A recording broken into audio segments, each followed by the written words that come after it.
Le centre social de Pernon présente le noyau. Sur une toute petite partie de la terre immense vivaient deux tribus, les Caribous et les Bicornis.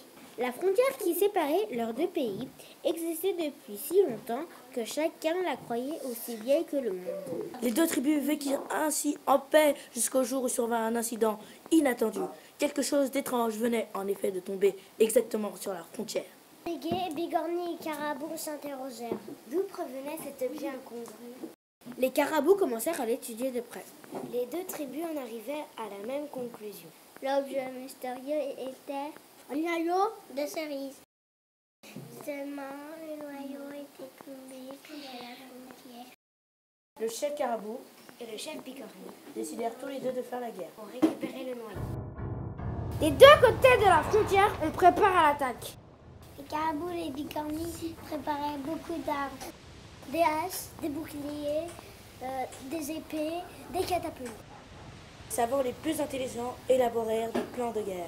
Ils étudièrent chaque bosse du terrain, Chaque caillou Chaque bandit. qui au moment de l'attaque pourrait leur être favorable. Pendant que les Carabous et les Bigornis se préparaient à la guerre, le temps passait. des mois, des années.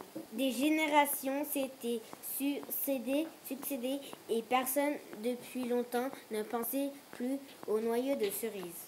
Une seule chose comptait encore. La guerre! Et ce jour arriva.